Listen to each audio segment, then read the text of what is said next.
हमारे सभी प्यारे प्यारे बच्चों, मैं विराम फिजिक्स की क्लास 11th में आप लोगों का स्वागत करता हूं।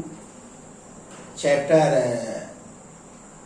सरल रेखा में वस्तु की गति स्टार्ट है।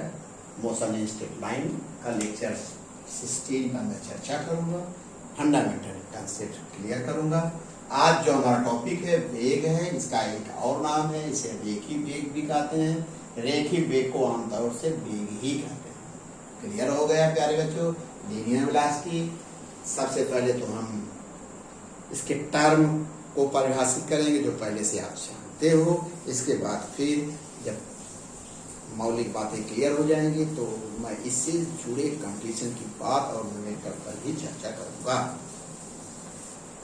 पहले प्यारे बच्चों, वेग क्या है इसकी साधारण सी परिभाषा लिख लो। जानते हो राजा भैया क्या है? किसी गतिशील वस्तु द्वारा एकांक समय में चली गई एक निश्चित दिशा में चली गई दूरी को। फिर से, किसी गतिशील वस्तु द्वारा एक एकांक समय में एक निश्चित दिशा में चली गई दूरी को वेग। ओके, इसकी दूसरी परिभाषा सरल भाषा में, किसी गतिशील वस्तु द्वारा एकांक समय में विस्थापन। अगर विस्थापन कहेंगे तो निश्चित दिशा नहीं कहेंगे, तो वहां दूरी नहीं कहेंगे। विस्थापन कहने सब चीज क्लियर हो जाती है। दूसरी परिभाषा फिर इसको, किसी गतिशील वस्तु द्वारा एकांक समय में विस्थापन को क्या कहते हैं? वेग कहते हैं। वेग बराबर विस्थापन बटे समय। इसको लिखते हैं वेग को v से, विस्थापन को यस। लेकिन ध्यान रखिए निश्चित दिशा में है, यस अपॉन टी। इसकी परिभाषा हो गई।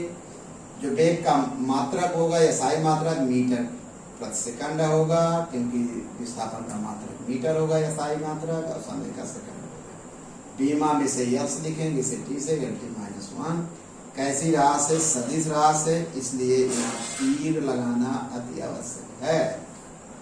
राजा भैया बहुत ही सरल भाषा में आप पहले से जानते हैं, इसे बहुत ज्यादा हमें समय देने की आवश्यकता नहीं है। अब यहाँ हम समय दे रहे हैं थोड़ा से इन टॉपिकों पर। एक समान वेग यूनिफॉर्म वेलोसिटी क्या है? यदि कोई गतिशील वस्तु समान समय में समान रूप से विस्थापित होती है तब उस वस्तु के वेग को एक समान वेग कहते हैं। जानते हो, ये सब चीजें आप सीख चुके हैं चाल में। बस वहां चाल है, यहाँ वेग है। असमान वेग, non uniform velocity. Non uniform velocity, यदि कोई गतिशील वस्तु समान समय अंतराल में असमान रूप से विस्थापित होती है तब वस्तु के वेग को क्या कहते हैं प्यारे बच्चों? क्या कहते हैं? असमान वेग। औसत वेग आपको सीखना होगा। इसके बाद औसत वेग हम समझाते हैं। हेडिंग डालिएगा, औसत वेग किसी दिए गए समय अंतराल में वस्तु का कुल विस्थापन तथा उस समय अंतराल के अनुपात को, किसी दिए गए समय अंतराल में वस्तु का कुल विस्थापन तथा उस समय अंतराल को जिसमें यह विस्थापित हुआ है, समझिएगा। तो फिर से तय, किसी दिए गए समय अंतराल में वस्तु का कुल विस्थापन तथा उस समय अंतराल के अनुपात को क्या कहते हैं बेटा? औसत वेग कहते हैं। इसको साफ करते हैं, चलिए ठीक है, समझते। औसत वेग को बेटा ऐसे लिखते हैं, यहाँ ऐसे कहेंगे, दिशा से ही मालूम। औसत वेग कुल विस्थापन डेल्टा एस बटा कुल समय अंतराल, ये औसत वेग हुआ बेटा।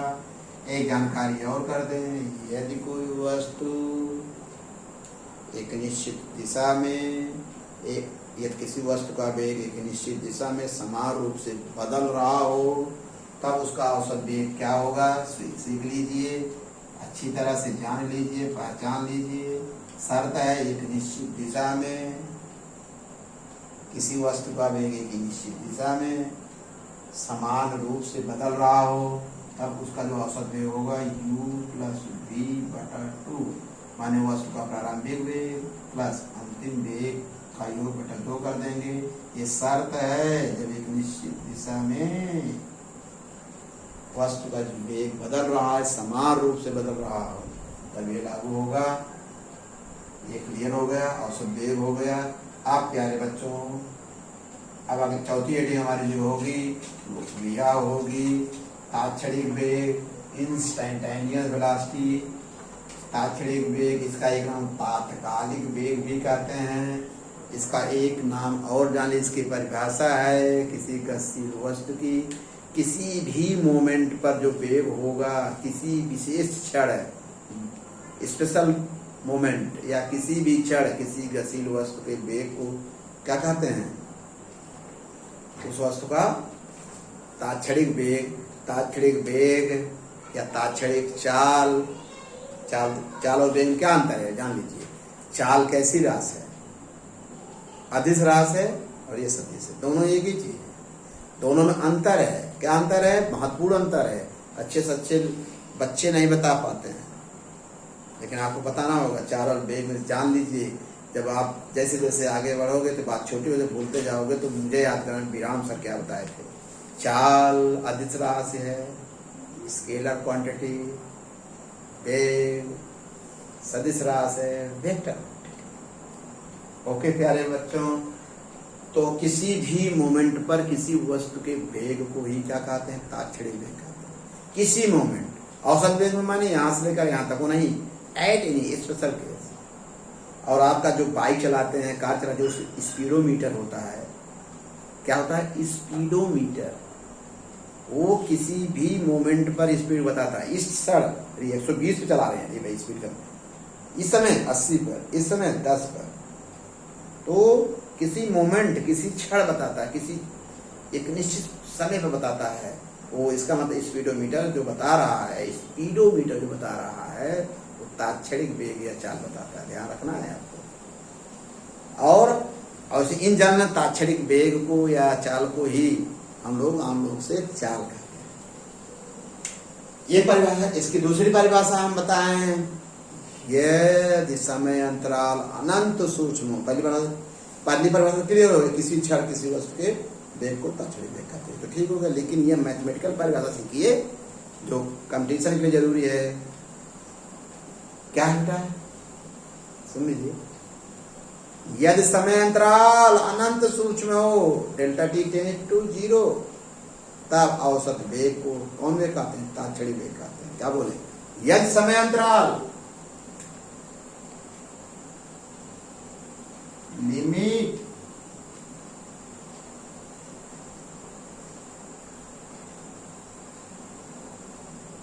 डेल्टा टी टेंड्स टू 0, तब जो औसत वेग है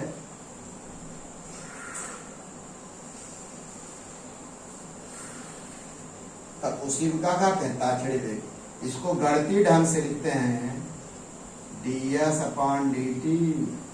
यह वेग का अवकलन स्वरूप है, अर्थात समय के सापेक्ष विस्थापन का अवकलन। Rate of change of displacement known as velocity. क्या बाबू? Rate of change of displacement, rate of change of displacement known as velocity, माने विस्थापन की दर को वेग कहते हैं। एक गति अर्थात t के सापेक्ष विस्थापन का अवकलन, इसे कहते हैं, क्या कहते हैं? विस्थापन की दर को। दर माने समय, विस्थापन की समय दर को कह दीजिए तो क्या कहते हैं? वेग कहते हैं। यह क्लास 11 की परिभाषा। लेकिन नीचे की जो क्लास थी 9th में, आप इसका मतलब नहीं समझते। हो सकता है कि लिखा बुक में लिखा मन, इसका माने समय के साथ इसका अनंत सोच, एट एनी मोमेंट है। अब आपका चूंकि माइंड का प्रसार हो गया बेटा है। अब इस पर सवाल कैसे आते हैं क्लास 11 में, इसकी चर्चा नेक्स्ट डे हम लेक्चर में करेंगे।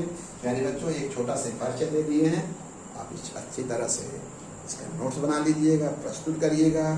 ओके बेटा, मेरा प्यार भरा धन्यवाद।